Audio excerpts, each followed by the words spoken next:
ناظرین گرامی، السلام علیکم ورحمۃ اللہ وبرکاتہ۔ اس میں کوئی شک نہیں کہ دنیا میں جو کچھ بھی ہو رہا ہے یہ اللہ تبارک و تعالیٰ نے تقدیر میں لکھ رکھا ہے۔ یہ بیماریاں اور مصیبتیں بھی اللہ تبارک و تعالیٰ کے حکم سے آتی ہیں اور یہ بھی تقدیر کا حصہ ہیں۔ چنانچہ اللہ کے حبیب صلی اللہ علیہ وسلم نے فرمایا، ترمذی شریف کی روایت ہے کہ حدیث شریف کا مفہوم ہے اور ترجمہ ہے کہ اگر پوری دنیا کے لوگ مل کر کے تمہیں نفع پہنچانا چاہیں اور تمہیں فائدہ پہنچانا چاہیں تو بس اتنا ہی فائدہ پہنچا سکتے جتنا اللہ تبارک تعالیٰ نے تمہاری مقدر میں لکھ رکھا ہے۔ اسی طرح اگر پوری دنیا کے لوگ مل کر کے تمہیں نقصان پہنچانا چاہیں اور تمہیں تکلیف دینا چاہیں، تمہیں مصیبت میں ڈالنا چاہیں، تو وہ تمہیں صرف اتنا ہی نقصان پہنچا سکتے ہیں جتنا اللہ تبارک تعالیٰ نے تمہارے مقدر میں نقصان لکھ رکھا ہے۔ اسی طرح قرآن کریم میں اللہ تعالیٰ نے فرمایا اور احادیث میں بھی ہے کہ انسانوں کے بعض اعمال ایسے ہیں جو مصیبتیں اور بیماریاں لانے کا سبب بنتے ہیں۔ چنانچہ اللہ تبارک تعالیٰ نے فرمایا سورہ شورى میں، قرآن کریم میں، وَمَا أَصَابَكُم مِّن مُّصِيبَةٍ فَبِمَا كَسَبَتْ أَيْدِيكُم، کہ جو تم پر مصیبتیں آتی ہیں یہ خود تمہارے اپنے ہاتھوں کے کیے ہوئے اعمال کے نتیجے میں ہوتی ہیں۔ بلکہ اللہ کے رسول صلی اللہ علیہ وسلم نے احادیث میں تو وضاحت کے ساتھ ان اعمال کی نشاندہی بھی کر دی ہے اور یہ بتلا دیا ہے کہ یہ اعمال ہیں جو مصیبتوں اور بیماریوں کے آنے کا سبب ہوا کرتی ہیں۔ یعنی ہمارے کچھ اعمال ایسے ہوتے ہیں جن کی وجہ سے ہمارے اوپر بیماریاں آتی ہیں اور ہمارے اوپر مصیبتیں نازل ہوتی ہیں اور بلائیں آتی ہیں۔ چنانچہ ابن ماجہ کی روایت ہے، حضرت عبداللہ ابن عمر رضی اللہ تعالیٰ عنہ روایت کرتے ہیں کہ اللہ کے رسول صلی اللہ علیہ وسلم نے ایک مرتبہ اللہ کے حبیب صلی اللہ علیہ وسلم ہم لوگوں کی طرف آئے، جو مہاجر صحابہ تھے جنہوں نے مکہ سے ہجرت کر کے جو مدینہ جو لوگ تشریف لے گئے تھے، ان صحابہ کو مخاطب کرتے ہوئے آپ صلی اللہ علیہ وسلم نے فرمایا کہ دیکھو 5 چیزیں ہیں، ان 5 چیزوں میں اگر تم مبتلا ہو گئے تو پھر اللہ تبارک و تعالیٰ کی طرف سے مصیبتیں نازل ہوں گی اور بیماریاں آئیں گی عذاب کے طور پہ۔ ان میں سے جو پہلی چیز تھی وہ پہلی چیز ہے، اللہ کے رسول صلی اللہ علیہ وسلم نے فرمایا لم تظہر الفاحشۃ فی قوم قط حتى يعلنوا بها الا فشى فيهم الطاعون والاوجاع التي لم تكن في اسلافهم الذين مضوا، کہ جس قوم میں کھلم کھلا بدکاری ہونے لگے اور لوگ سر عام بدکاری کرنے لگیں تو پھر ایسی قوم میں اللہ تبارک تعالیٰ طاعون جیسی مہلک بیماری نازل فرما دیتا ہے۔ یہ طاعون کی مثال بالکل ایسی ہی ہے جیسے ابھی کورونا۔ تو اللہ تبارک تعالیٰ بدکاری کی وجہ سے مہلک بیماریاں نازل فرما دیتا ہے۔ دوسری چیز ہے کہ فرمایا وَلَمْ يَنْقُصُوا الْمِكْيَالَ وَالْمِيزَانَ إِلَّا أُخِذُوا بِالسِّنِينَ وَشِدَّةِ الْمَؤُونَةِ وَجَوْرِ السُّلْطَانِ عَلَيْهِمْ، کہ جس قوم میں ناپ تول میں کمی ہونے لگے تو پھر اللہ تبارک تعالیٰ کی طرف سے کیا ہوتا ہے، عذاب نازل ہوتا ہے اور اللہ تبارک تعالیٰ اس قوم کو 3 مصیبتوں میں گرفتار کر دیتے ہیں۔ 3 پریشانیاں آتی ہیں۔ سب سے پہلی پریشانی کیا ہوتی ہے کہ آسمان قحط سالی ہو جاتی ہے۔ قحط سالی کا مطلب یہ ہے کہ بارش بند ہو جاتی ہے، اور جب بارش بند ہوگی تو یہ جو غلہ اور اناج پیدا ہوتے ہیں زمین سے، ظاہر یہ بند ہو جائیں گے، پیدا نہیں ہوں گے۔ تو پہلی چیز جو پہلی مصیبت ہے ناپ تول میں کمی کی وجہ سے کہ قحط سالی آ جائے گی۔ دوسری چیز یہ ہے کہ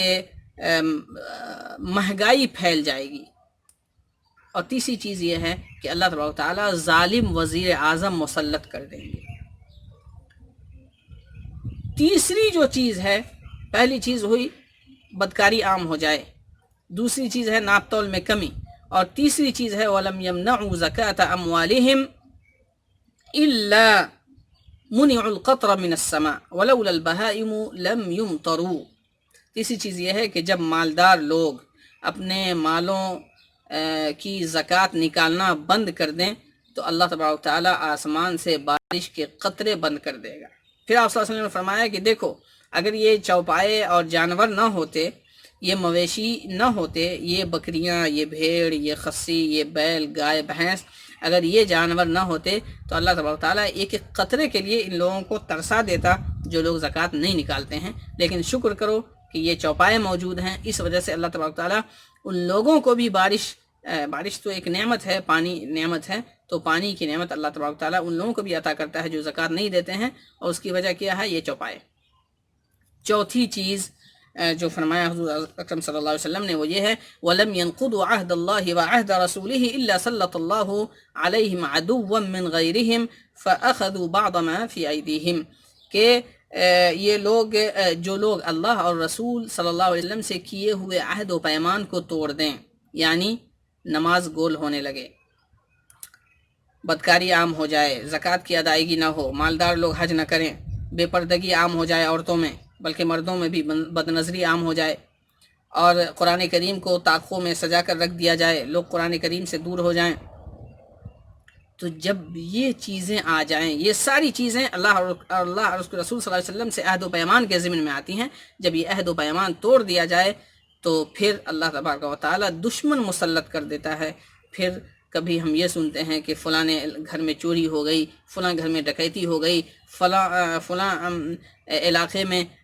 ہندو مسلم کا فساد اور جھگڑا ہو گیا اور اتنے لوگ مارے گئے، فلاں جگہ آگ لگ گئی، تو یہ سب جو مصیبتیں ہیں یہ سب اللہ تبارک و تعالیٰ نازل فرما دیتے ہیں۔ اور جو پانچویں چیز ہے وہ یہ ہے وَمَا لَمْ تَحْكُمْ أَئِمَّتُهُمْ بِكِتَابِ اللَّهِ وَيَتَخَيَّرُوا مِمَّا أَنزَلَ اللَّهُ إِلَّا جَعَلَ اللَّهُ بَأْسَهُمْ بَيْنَهُمْ شَدِيدٌ کہ جب کسی قوم کے علماء حکومت کے ڈر سے، ودھائک جی کے ڈر سے، منتریوں کے ڈر سے، مکھیا جی کے خوف سے قرآن و سنت پر عمل کرنا چھوڑ دیں، حق بات بولنا چھوڑ دیں، بلکہ ان لوگوں کے مکھیا جی کے غلط کاموں میں ہاں میں ہاں ملائیں، ہاں مکھیا جی، ہاں مکھیا جی، تو پھر کیا ہوگا؟ جب یہ علماء اور ائمہ، یہ علماء کی حیثیت قوم میں ریڑھ کی ہڈی کی حیثیت ہوتی ہے، یعنی اصل کسی قوم میں علماء کا طبقہ ہے، لیکن جب یہی لوگ قرآن و سنت پر عمل کرنا چھوڑ دیں تو پھر کیا ہوگا؟ اللہ تبارک و تعالیٰ آپس میں لڑائی اور جھگڑے پیدا فرما دے گا، یہ لوگ آپس میں لڑتے رہیں گے، جھگڑتے رہیں گے، لڑائیاں ہوتی ہیں آپس میں، فکری لڑائی، مسلکی لڑائی اور بلکہ شخصی لڑائی۔ تو اگر علماء اپنی شخصی مصلحت کی خاطر، اپنی شخصی مصلحت اور فائدے کو آگے رکھیں اور قوم کو اور عوام کے فائدے کو پس پش ڈال دیں اور قرآن و سنت پر عمل چھوڑ دیں، تو پھر اللہ تبارک و تعالیٰ کی طرف سے یہ لڑائیاں اور یہ جنگیں اور یہ جھگڑے اور یہ فساد یہ سب نازل ہوں گے۔ تو یہ کل 5 چیزیں ہیں، یہ 5 چیزیں یا ان 5 چیزوں میں سے کوئی ایک بھی چیز اگر کسی قوم میں آ جاتی ہے تو پھر اللہ تبارک و تعالیٰ کی طرف سے عذاب نازل ہوتا ہے، اور اس کی کئی صورتیں ہیں جیسا کہ ابھی ہم نے بیان کیا۔ تو اب معلوم یہ ہوا کہ یہ جو بے حیائی ہے، چونکہ پہلی چیز اللہ کے رسول صلی اللہ علیہ وسلم نے جو فرمائی وہ تھی بے حیائی اور بدکاری، تو جب یہ بے حیائی اور بدکاری اور بے پردگی یہ سب جب عام ہو جاتی ہے تو ان کی وجہ سے معاشرے میں خوفناک طرح کی بیماریاں پھیلتی ہیں اور مصیبتیں نازل ہوتی ہیں، اور ان مصیبتوں میں ظاہر ہے معاشرے کا ہر فرد اور ہر طبقہ متاثر ہوتا ہے اس سے۔ اس لیے ضرورت اس بات کی ہے کہ ہم گناہوں سے توبہ کریں اور استغفار کریں، اور خاص طور پہ نماز کا اہتمام کریں، اس لیے کہ نماز کے بارے میں قرآن کریم میں آیا، اللہ تبارک و تعالیٰ نے فرمایا ان الصلاۃ تنہی عن الفحشاء والمنکر، کہ نماز کی یہ صفت ہے کہ نماز کے اندر اللہ تبارک و تعالیٰ نے یہ تاثیر رکھی ہے کہ نمازی عام طور پہ برائیوں سے بچ جاتا ہے۔ لہٰذا ہم توبہ اور استغفار کریں، نماز کا اہتمام کریں۔ اللہ تبارک و تعالیٰ سے دعا ہے کہ اللہ تبارک و تعالیٰ ہمیں ہر طرح کی ظاہری اور باطنی، جسمانی اور قلبی اور فکری ہر طرح کے بیماریوں سے اور مصیبتوں سے اللہ تبارک و تعالیٰ ہمیں محفوظ رکھے۔